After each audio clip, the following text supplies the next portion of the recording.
going on YouTube? This is Aaron here at Day 5 Aquatics. Just bringing you a video real quick.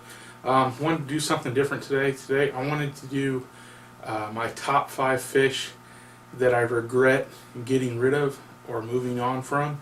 If you're like me and you've been in this hobby for any amount of time, you've likely gone through multiple different setups in all your tanks.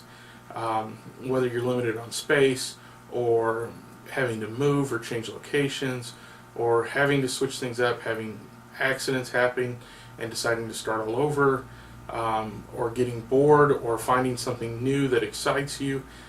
You end up going through multiple different setups, multiple different stock lists or stockings for different tanks, and ultimately in that process you end up regretting getting rid of some fish. So today I kind of wanted to go through the fish that I regret the most getting rid of or moving on from.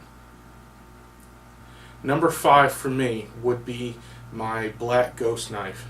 When I first got into the hobby, I started off with a little 1-gallon tank in my daughter's bedroom, quickly moved to a 30-gallon in my bedroom, and then ended up with a 120-gallon in my living room inside of 6 months of being in this hobby. And one of the first fish that I got was a black ghost knife. I loved that fish. That fish was awesome looking. It was absolutely incredible. At first when you get it, they're not very big unless you find one that's already an adult size, which is really hard to do and probably stupid expensive too. Plus, most people when they grow their fish to that size are absolutely refuse to let them go. But anyways, I had gotten this fish and it ended up I had to move on from him. I didn't really have a choice because I had to move, and what was happening was I wasn't going to be able to take the 120 to the new house that I was living in, so I ended up trading it to someone for a 75-gallon tank. And before I did that, I had to tear the tank down. I sold off all the plants, sold off all the fish, and one of the fish I ultimately had to get rid of in that process was that black ghost knife. Now I absolutely regret it because I love seeing videos of people with their black ghost knives that they've had for several years. Right now I've been in this hobby for about 5 years. Well, at least headlong, full speed ahead in this hobby for about 5 years. And looking back, if I had that ghost knife still, again, it would have been one of my first fish. At this time, it probably would have been well over a foot long. It would have been absolutely awesome. Probably would have been my favorite fish ever. And so I really regret having to get rid of it. I didn't have a choice. I ended up having to tear down that tank, and it was a couple months before I was able, at least a month or two, if not longer, before I was able to set up my new tank in the new house that we were in. So again, I didn't have any choice. I had to move on from that fish, but I always regret having to get rid of it. So my number 4 fish that I regret getting rid of would probably be my rosy barbs. I had those in my 75-gallon tank when I had rainbow fish, and I ended up getting kind of tired of just the planted tank. I get really frustrated. Had a lot of blackbeard algae issues that just always just kind of messed with me as far as with having a planted tank. It just always frustrated me. Every time I look at it, I couldn't see the plants. All I would see would be the blackbeard algae. So I kind of got sick of the planted tank for a while and just needed to step away from it for a little bit.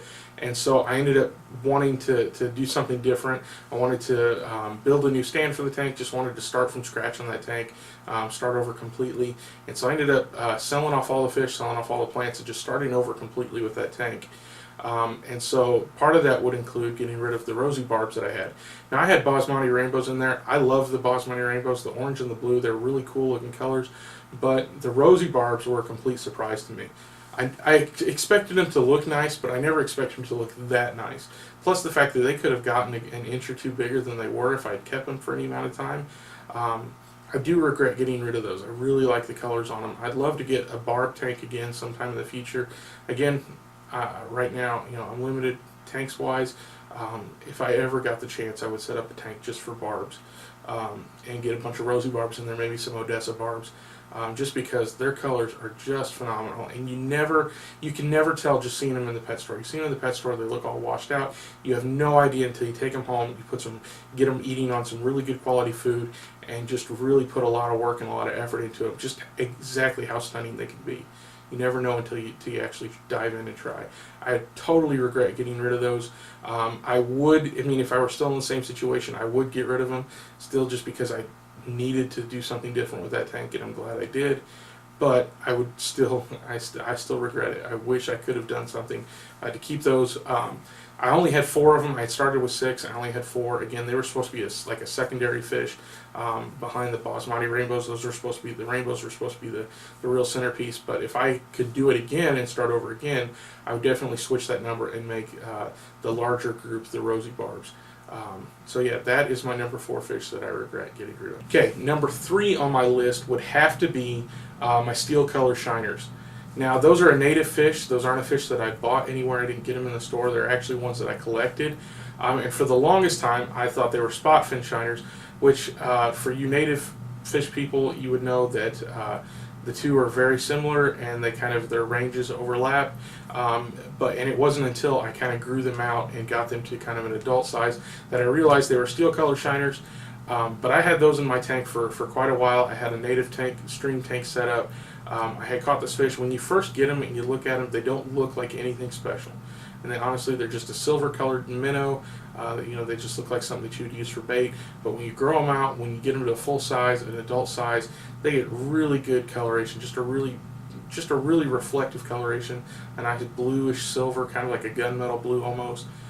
Color, and then they get kind of a yellow in their fins, and their dorsal fin gets really kind of flowy, really big and really flowy.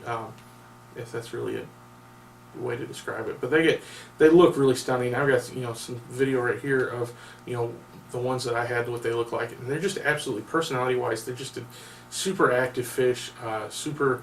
I don't want to say aggressive in the sense that they hurt each other, but constantly trying to figure out the pecking order, constantly trying to establish dominance, and they're just really fun to watch. They're just a really interesting fish, and I wish I had a big school of them in a tank because I just absolutely love them. In fact, out of all my native fish, the minnows, at least the out of that stream tank, they probably were my favorite ones.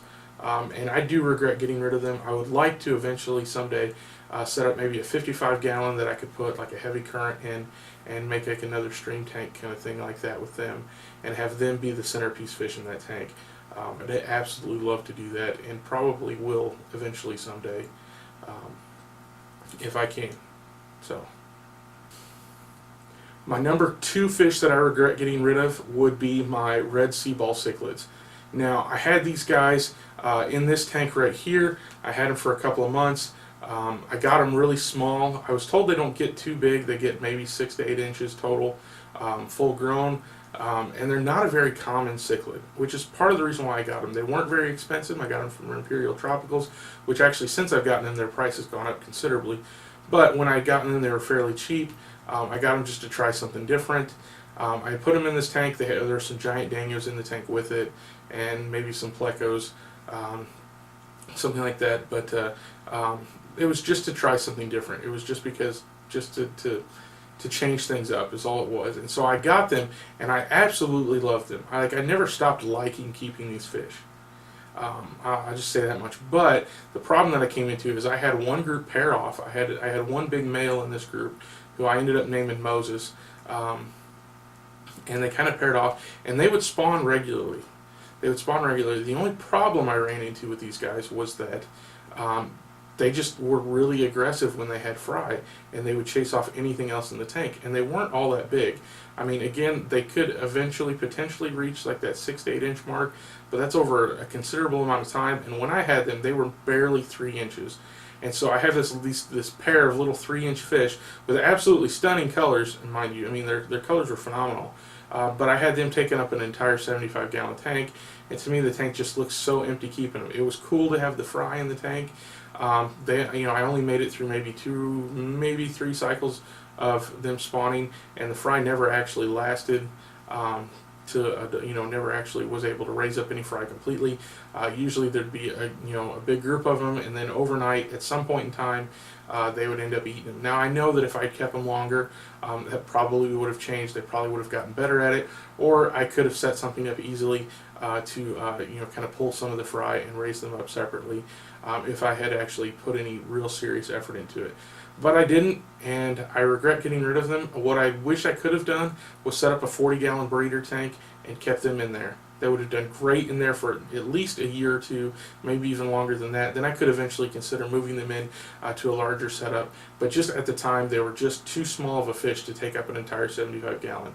I mean, I had some giant Danios in the tank with them to act as kind of dither fish, and literally all that they would do is the giant Danios would sit up in the back corner of the tank and just hide from the red sea ball cichlids, who would just kind of patrol the tank, just the two of them. And again, it just felt really empty, and I just wanted to move on from them. And so I would like to get back into them again in the future. They're a fish that I would like to set up another tank for, but I would definitely start something smaller, probably a 40-gallon. Start with a group of maybe 4 or 5, wait till they pair up, and then end up with a pair in the tank and go from there and see if I can raise up some fry. Again, I would love to do that in the future. I don't know how far in the future that is, but it would be something I would really like to do, because I really do regret getting rid of them. Alright, now my number one fish that I absolutely regret getting rid of, and this probably won't come as a surprise to you guys, but it's definitely my long-ear sunfish. Now this is not the first time, this is not the second time but this is actually the third time that I've kept long-ear sunfish. I had kept them in the beginning when I started to get into native fish. I had set this tank up and was really excited. I went out and collected a bunch of sunfish. I didn't even know what they were. I have a video that I had asked people if they could tell me what kind of sunfish they thought it was. And I ended up going back and forth between pumpkin seed and long ear and pumpkin seed and long ear until I ended up doing a little bit more work on my own and discovering that long ear sunfish are down in my area but pumpkin seed are not. And then as they got older and they got bigger, it was very obvious what they were. They were long ear sunfish. I absolutely love those fish. Absolutely love these fish. These are by far my all-time favorite fish. Love long ear sunfish. But at the time, I didn't have a very good water change setup. It was all completely buckets and back breaking, and I wasn't really at a point where I was able to keep up with the maintenance. So the tank was getting really dirty. I was having a hard time keeping it clean. I had a really bad ratio and a really kind of a too sparse of a setup as far as just decorations and things in the tank to kind of give them hiding spots and stuff. And so there was just a lot of unchecked aggression that was going on in that tank.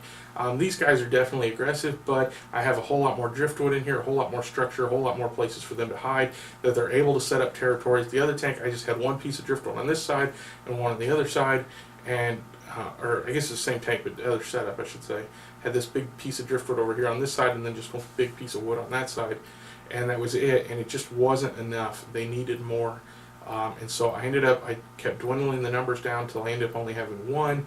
Then I didn't like only having one in here, and I got bored and I decided to go with something else. And as soon as I got rid of him, I instantly regretted it and wish I had gone back. And so I did actually end up trying to go back to these guys a little bit later. I have one video up on my channel where I did set up a tank for them, or I did get this tank, I should say, back up and running for them. And I had them in for a little bit and I made a huge mistake, ended up killing off all of them. The only thing that survived that whole disaster were my albino bristlenose plecos, which are still in this tank today. And so that kind of, because of that mess up or that mistake, I ended up kind of shying away from them again, and I went a different direction, had a couple different setups until eventually I had to come back to long ears. I didn't have a choice, I just had to come back to long ears. Loved keeping them. And so yeah, these are definitely the fish that I regret the most getting rid of, and I don't intend on getting rid of them again. So anyways, guys, I would love to hear from you guys what your fish, your top 5 or whatever, a fish that you regret getting rid of. Love to kind of hear some feedback from that. Again, thanks for watching. I really appreciate you guys. I appreciate the support. If you'd hit that like button, I'd appreciate it. If you haven't already subscribed to my channel, if you want to see more videos like this, want to see more of my tanks, just go ahead and hit that subscribe button. So thanks for watching, guys, and have a great week.